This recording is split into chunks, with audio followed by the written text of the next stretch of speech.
If you've been applying for jobs and you're not hearing back, please hear this. It's probably not what you think. It's not the ATS. It's not that nobody is hiring. It's probably not even you being unqualified. In fact, the reason very likely has nothing to do with you. And it's very likely it's something that's fixable. And today we are going to talk about exactly what that is. If we haven't met yet, my name is Kim. I am a big tech recruiter and career advancement expert. I help professionals land higher paying jobs without all the stress or confusion.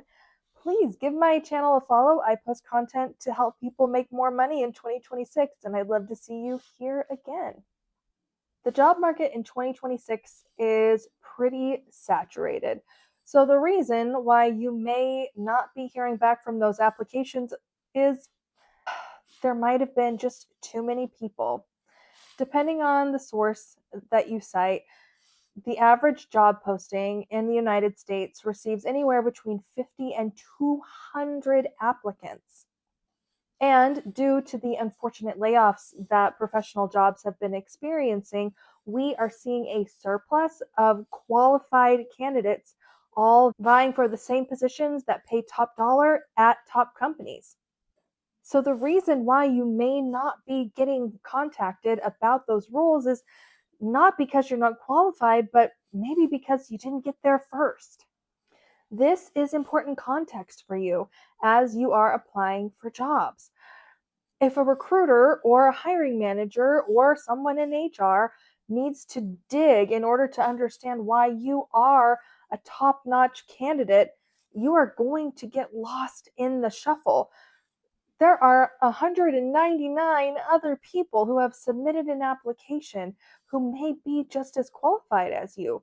So, this context of understanding who your competition is going to help you to stand out as you submit online applications. Another reason is AI. And it's not AI in the way that you think it is. Sure, there is some technology out there that people claim takes place on the back end to outsource some of their recruiting processes. I can't speak to every single company out there, but I can tell you from my own personal experience, I still have to source for candidates, scan resumes with my eyeballs. I don't have a bot doing part of my job.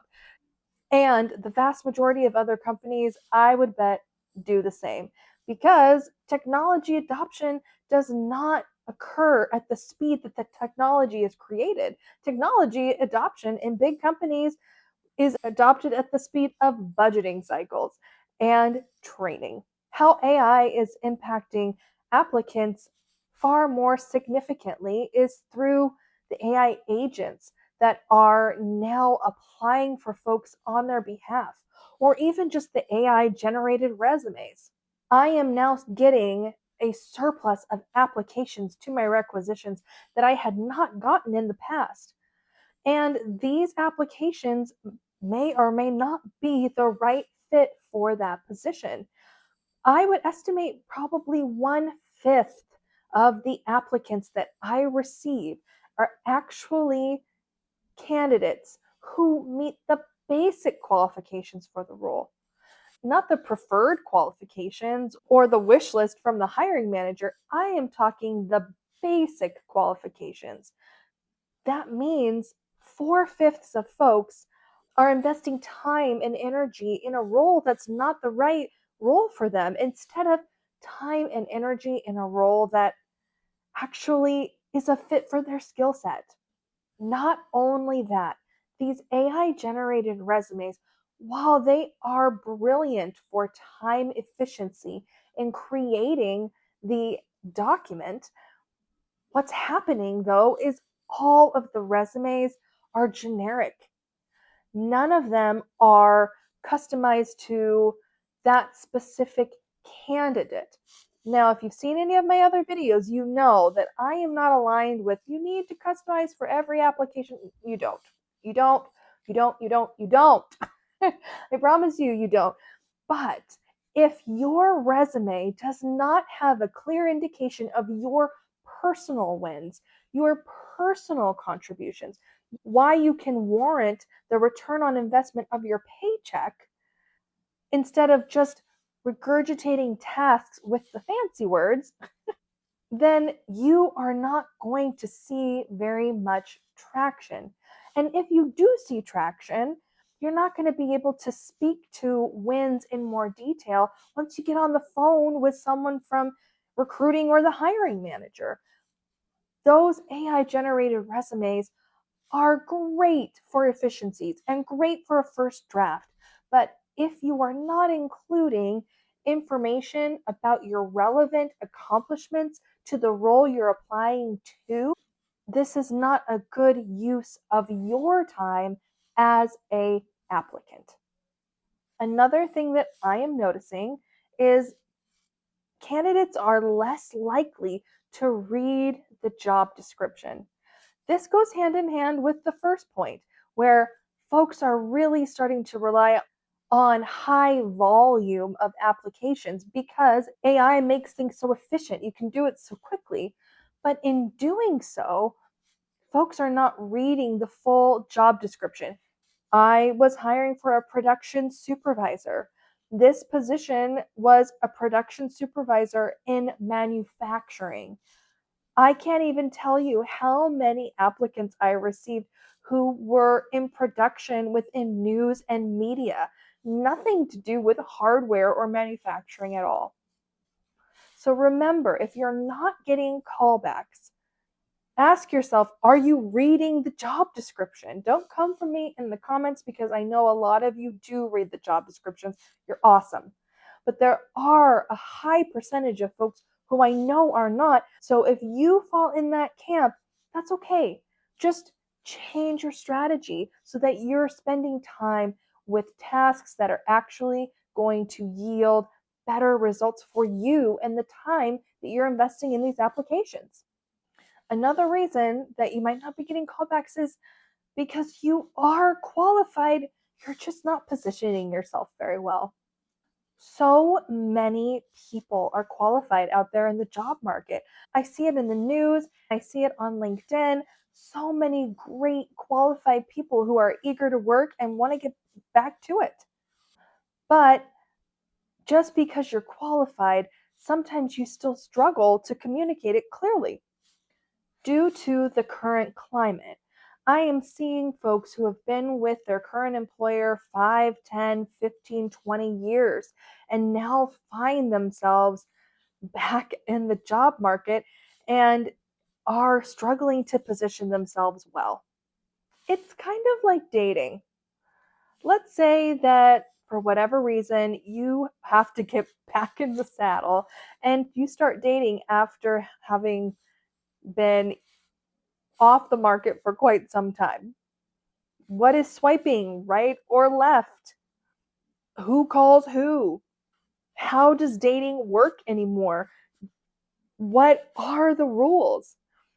If you haven't been doing something for a while, the rules probably have changed. Same thing goes for the job search. If the last time that you were looking for work was 20 years ago, it's okay to feel a little overwhelmed. In fact, it's probably natural and normal because things have changed since the last time you were looking for work, just like if you haven't dated in 20 years.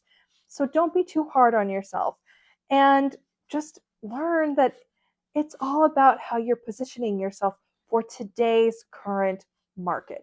Honestly, folks, even if you've been with the same employer for 5 years, today's job market in 2026 is very different than 5 years ago.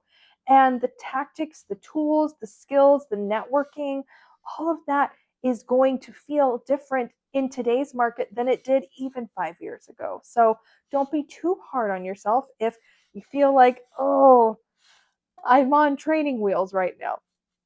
So if that sounds like you, here's the high level difference between poor positioning and quality positioning. Poor positioning is going to be more task based.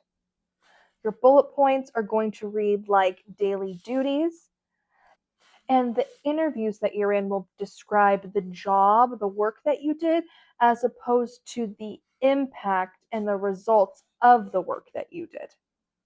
If you find yourself in the job market after some time away, you need to communicate your value, the value that you bring to an employer, the wins from relevant accomplishments of your previous work that you can then say, look at this win that I've had over here.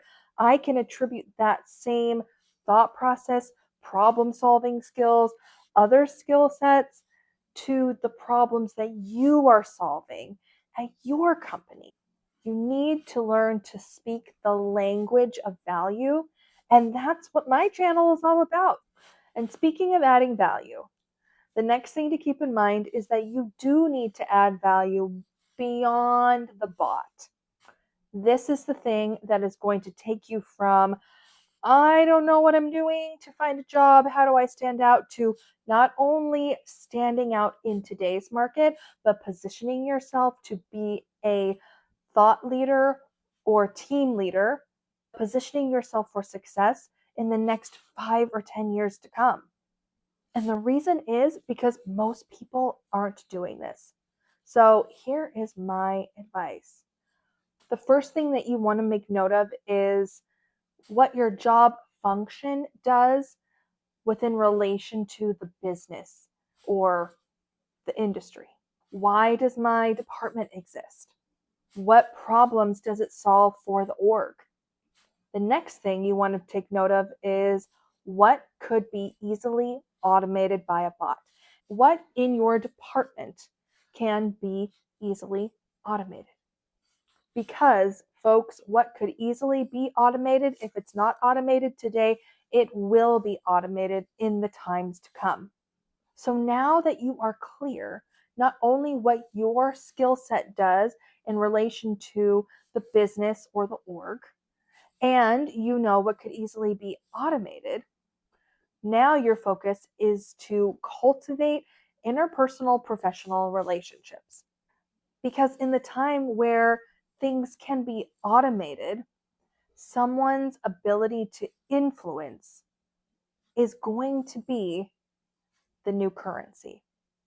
The bot can't influence.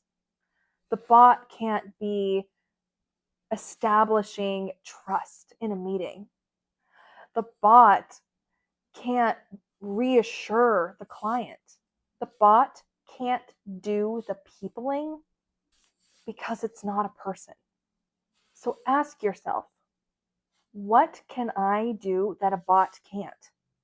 And then ask yourself, what can I optimize that a bot can do? Optimize with what the bot can do and become a subject matter expert in that optimization and those tools. And then double down on the skills that are heavily reliant on influencing and interpersonal professional relationships. Once you are able to express value in those two areas, you will be indispensable in 2026 and beyond. There's a lot of things about this job market that we can't change, but a lot of what I've just shared with you is absolutely in your control. Learning to position yourself, doubling down on your interpersonal relationships, and becoming a subject matter expert in the ways that AI can optimize within your skill set or industry are the things that can really make you stand out in 2026 and beyond. Please give this video a save or forward it to someone who is ready to make a career move in 2026. Thanks for stopping by, everyone, and happy job hunting. Bye-bye.